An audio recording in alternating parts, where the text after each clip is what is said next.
যে সরকার যে রাজ্যের সরকার হাইকোর্টকে মানবে না, সুপ্রিম কোর্টকে মানবে না, ট্রাইব্যুনালকে মানবে না, তো এই রাজ্যের সরকারের কর্তারা কি সংবিধানের ঊর্ধ্বে মনে করেন নিজেকে?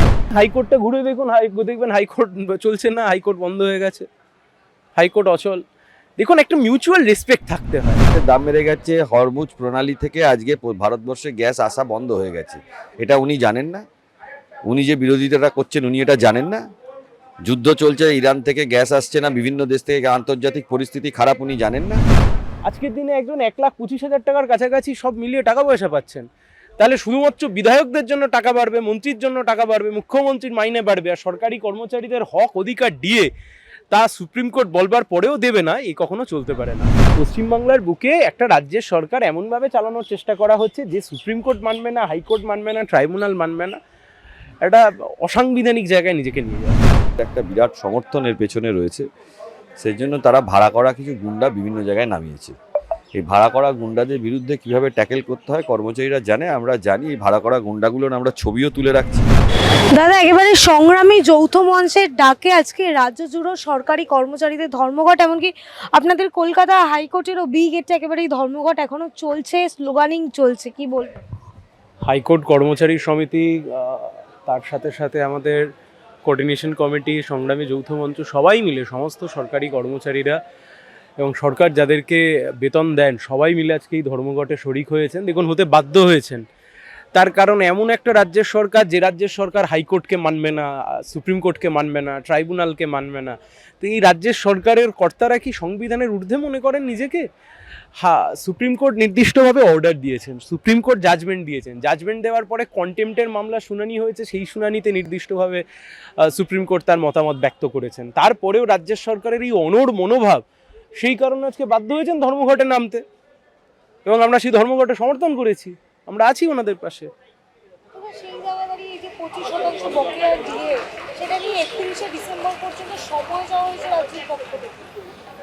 দেখুন, প্রথমত 31শে ডিসেম্বর অবধি তো এই রাজ্যের সরকারটা থাকবে না, তার আগে তো এই রাজ্যের সরকারটাই চলে যাবে। এক, 2 নম্বর কথা হচ্ছে 31শে ডিসেম্বর অবধি কেন ওনাকে সময় চাইতে হচ্ছে, তার কারণ একটা জিনিস খুব স্পষ্ট এবং পরিষ্কার, এই রাজ্যের সরকার মেলা খেলা ইত্যাদি করে একটা বিপুল অংশের টাকা, সেই টাকাকে তারা ধ্বংস করছে। এই রাজ্যের বুকে বিধায়কদের মাইনে আজ থেকে 15 বছর আগে ছিল 10,000 টাকা, 12,000 টাকা, সব মিলিয়ে হয়তো অ্যালোয়েন্স সব কিছু ধরে 20,000 টাকা হয়তো পেত। আজকের দিনে একজন 1,25,000 টাকার কাছাকাছি সব মিলিয়ে টাকা পয়সা পাচ্ছেন। তাহলে শুধুমাত্র বিধায়কদের জন্য টাকা বাড়বে, মন্ত্রীর জন্য টাকা বাড়বে, মুখ্যমন্ত্রীর মাইনে বাড়বে, আর সরকারি কর্মচারীদের হক অধিকার দিয়ে তা সুপ্রিম কোর্ট বলবার পরেও দেবে না, এই কখনো চলতে পারে না। বহুদিন ধরে ডিএ বকেয়া, তার মাঝে 3টে বিধানসভা নির্বাচন কেটে গেছে, এই গল্প দিয়ে আর লাভ নেই। উনি যাই করেন, কিন্তু কোথাও তো সুপ্রিম কোর্ট স্টে দেয়নি, বা নিজের অর্ডারকে বলেনি তো যে আমি আগের অর্ডারে নিজেকে স্টে দিলাম। প্রত্যেক জায়গায় হেরেছে তো। ধর্মঘট কতটা সফল বলে আপনার মনে হচ্ছে? আপনি হাইকোর্টটা ঘুরে দেখুন, দেখবেন হাইকোর্ট চলছে না, হাইকোর্ট বন্ধ হয়ে গেছে, হাইকোর্ট অচল। দেখুন, একটা মিউচুয়াল রেসপেক্ট থাকতে হয়। বিচারপতিরা যেমন মামলা শুনে অর্ডার দেন, উকিলবাবুরা যেমন আদালতে সওয়াল জবাব করেন, তেমনভাবেই কোর্ট অফিসাররা বা রাজ্য সরকারের যারা কর্মচারী রয়েছেন অথবা হাইকোর্টের যে স্টাফেরা রয়েছেন, তারা তাদের যে দায়িত্ব, সেই দায়িত্ব তারা পালন করেন। ফলে তাদেরকে আমি দেখবো না, তাদের প্রতি আমি একটা অ্যাডামেন্ট, একটা রিলাক্টেন্ট মনোভাব নিয়ে চলবোই, চলতে পারে না। রাজ্যের মুখ্যমন্ত্রী যখন এসআই এর বিরোধিতা একেবারে ধর্ণা মঞ্চ রয়েছে, তখনই তো এমএ অ্যাপ্লিকেশন ফাইল করা হয়েছে এক্সটেন্ড চেয়ে। দেখুন, মুখ্যমন্ত্রী ধর্ণা কেন করতে গেছিলেন মুখ্যমন্ত্রী জানেন, আর ওনার সাগরেদরা জানেন। গোটাটা একটা হাস্যকর জায়গায় নিয়ে গিয়ে পৌঁছেছেন। বহু তৃণমূলপন্থীরাও আজকের দিনে দাঁড়িয়ে ধর্মঘট সমর্থন করছেন, এমনটাই জানা যাচ্ছে। তা স্বাভাবিক, তা ডিএ পেলে তো সবাই পাবে, কি তৃণমূল, সিপিএম, বিজেপি আলাদা কিছু হবে নাকি?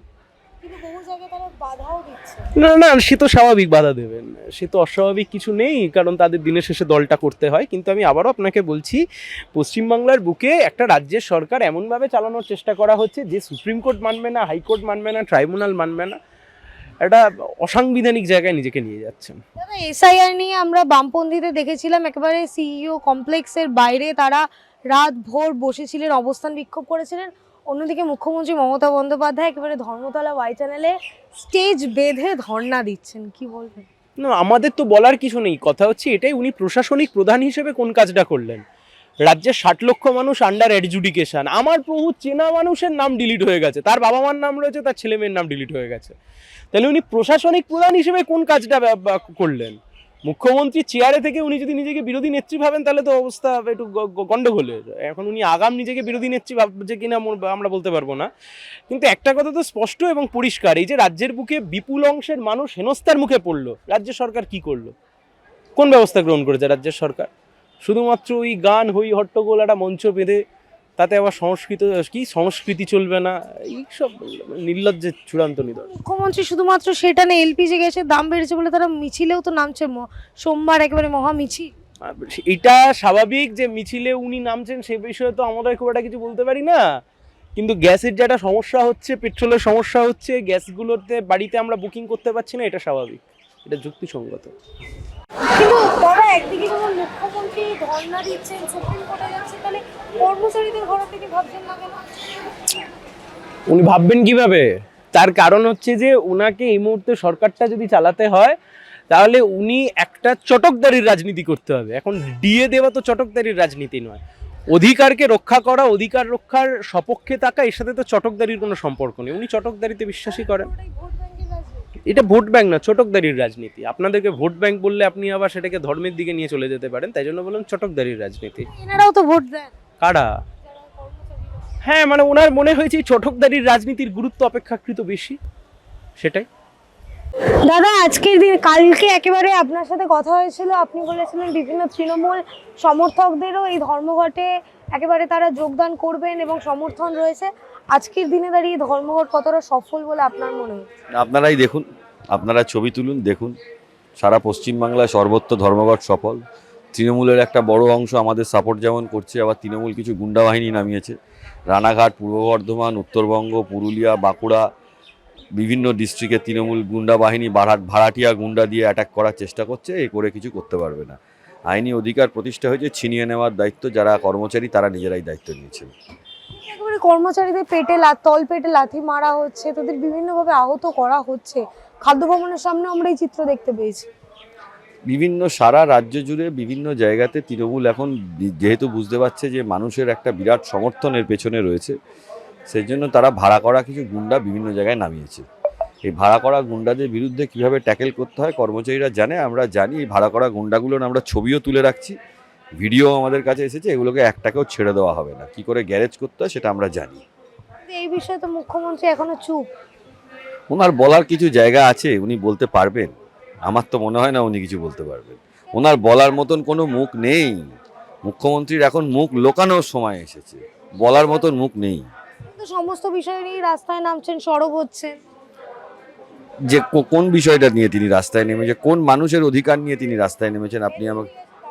এলপিজি গ্যাসের দাম বেড়ে গেছে, হরমুজ প্রণালী থেকে আজকে ভারতবর্ষে গ্যাস আসা বন্ধ হয়ে গেছে। এটা উনি জানেন না?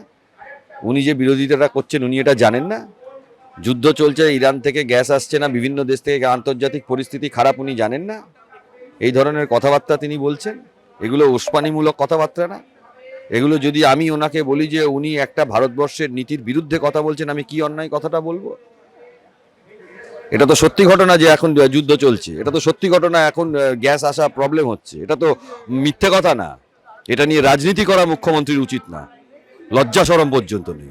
একেবারে শেষ প্রশ্ন, তাহলে রাজ কর্মচারীদের কথা কবে ভাববেন আর মুখ্যমন্ত্রী? মুখ্যমন্ত্রী ভাববেন না এটা আমরা জানি, ওনার ভাবা উচিত না। যারা রাজকর্মচারী, যারা শ্রমিক, যারা কৃষক, তারা তাদেরটা ঠিক ভেবে এই মুখ্যমন্ত্রীর থেকে আদায় করে নেবে।